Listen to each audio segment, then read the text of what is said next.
বাংলাদেশ আজকে একটা ভয়ঙ্কর গুপ্ত বাহিনীর নিয়ন্ত্রণে চলছে। এটা আমাদেরকে বলতে হবে, বুঝতে হবে, জানতে হবে। এই গুপ্ত বাহিনী আত্মপ্রকাশ করে বিএনপিকে 3 মাসও ক্ষমতা থাকতে দিবে না। এই প্রশ্নটা করতেই চাই এই জায়গায়, এই সত্যটা কেন প্রকাশ করা হচ্ছে না? এবং আমি যে প্রশ্নটা আপনাকে করতেই চাই, পৃথিবী ব্যাপী যে যখন কাউকে ভিভিআইপি ঘোষণা করা হয় রাষ্ট্রের তরফ থেকে, সরকারের তরফ থেকে, তখন তার সকল দায়িত্ব রাষ্ট্রের এবং সরকারের, এবং সেখানে হয় সংশ্লিষ্ট কর্তৃপক্ষ মানে হাসপাতাল কর্তৃপক্ষকে বলা হবে প্রতি 1 ঘন্টা পর অথবা প্রতিদিন সন্ধ্যা 7টায় বা দুপুর 2টায় একটা ব্রিফিং, একটা টাইমে একটা ব্রিফিং হবে স্বাস্থ্যের পরিস্থিতি নিয়ে, কিংবা সরকারের তরফ থেকে একটা টিম এই ব্রিফিং করবে। কিন্তু আমরা সেটা দেখি না। আমরা প্রতিদিনই দেখি এজেডএম জাহিদ ছাড়া আর কোনো ব্রিফিং নাই, আর বিএনপির এক নেতা এক রকম বলেন। তাহলে সত্যটা কি? খালেদা জিয়ার শারীরিক অবস্থাটা আপডেট জানাতে সমস্যাটা কোথায়, আপত্তি কোথায়? সমস্যাটা একমাত্র সরকারের নগ্ন হস্তক্ষেপ।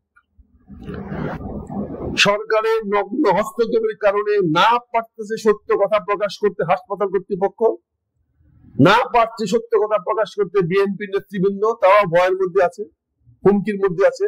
না পারছে দেশের তাবৎ প্রফেশনাল ঝানু সাংবাদিক ভাইরা। এটা সরকার অত্যন্ত এরকম ভাবে, এই দেশে সরকারের, বাংলাদেশ সরকারের একটা বিশাল গুপ্ত বাহিনী আছে, যেটা আপনারা জানেন না, জানার চেষ্টা করেন না। এই সরকারের অধীনে একটা বিশাল গুপ্ত বাহিনী আছে, যখন যেখানে তারা হিট করতে চায় তাকে ভ্যানিশ করে দেবে। আপনারা সাংবাদিকরা জানেন না প্রতিটা পত্রিকা অফিসে আপনাদের উপর কি ধরনের নিয়ন্ত্রণ করা হচ্ছে। আজকে 71 টেলিভিশন কার দখলে, আজকে 24 নিউজ 24 কার দখলে? মালিকদের দখলে, একটা গুপ্ত দলের দখলে। জামাতের দখলেও না, বিএনপির দখলেও না, একটি গুপ্ত ঘাতক দলের অধীনে তারা নিয়ন্ত্রিত। বাংলাদেশে একটা গুপ্ত ঘাতক দল কাজ করতেছে, যারা বাংলাদেশের সবকিছু এখন নিয়ন্ত্রণ করতেছে। এর বাইরে যাওয়ার ক্ষমতা কারো নাই, যদি না একটা গৃহযুদ্ধ বাঁধে, যদি না তাদেরকে আপনি আনার্ট করেন, যদি না তাদেরকে গুপ্ত থেকে বাইর করে নিয়ে আসেন। না হলে এই দেশে আপনি কিছুই করতে পারবেন না।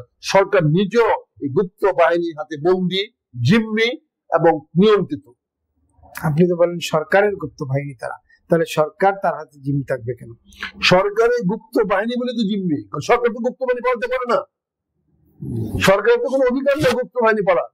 কাজে গুপ্ত বাহিনী কাকে বাধ্য করছে, এবং সরকার সেটাকে ওন করে জনগণের সামনে অত্যন্ত নির্দোষ, শান্তিপ্রিয় একটা মানুষ হিসাবে প্রকাশ করার চেষ্টা করছে।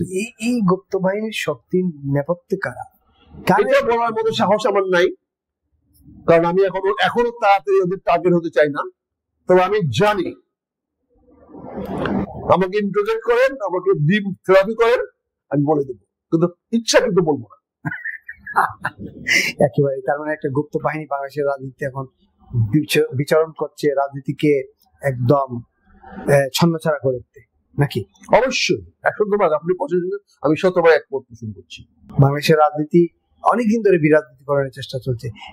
-2 এবার -4, খালেদা জিয়াকে সরাতে পারলেই তাদের সেই এই গুপ্ত বাসনা পূর্ণ হবে, নাকি?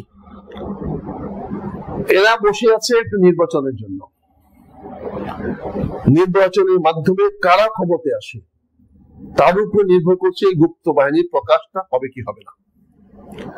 যদি তাদের লাইক মাইন্ডেড কোন রাজনৈতিক দল ক্ষমতায় আসতে পারে, তাহলে তারা গুপ্ত থেকে যাবে, এবং গুপ্ত থেকে ওই সরকারকে তারা বিভিন্ন জায়গা থেকে সাপোর্ট দেবে, সহায়তা করবে, যাতে কোনো বিরোধী চক্র মাথা দিয়ে তুলে উঠতে না পারে। আর যদি তাদের বিকল্প কোনো সরকার চলে আসে, তাদের বিরোধী কোনো সরকার চলে আসে, যদি বিএনপি ক্ষমতা চলে আসে, তাহলে এই গুপ্ত বাহিনী আত্মপ্রকাশ করে বিএনপিকে 3 মাসও ক্ষমতা থাকতে দিবে না। এরই কারণে আজকের সময় খালেদা জিয়ার সংবাদগুলা, চিকিৎসা সংবাদগুলো আমরা পাচ্ছি না। এই গুপ্ত বাহিনী যখন ক্লিয়ারেন্স দিবে, তখনই সরকারও ক্লিয়ারেন্স দিবে, তখনই হাসপাতাল থেকেও আমরা জানতে পারবো বাংলাদেশ আজকে একটা ভয়ঙ্কর গুপ্ত বাহিনীর নিয়ন্ত্রণে চলছে। এটা আমাদেরকে বলতে হবে, বুঝতে হবে, জানতে হবে।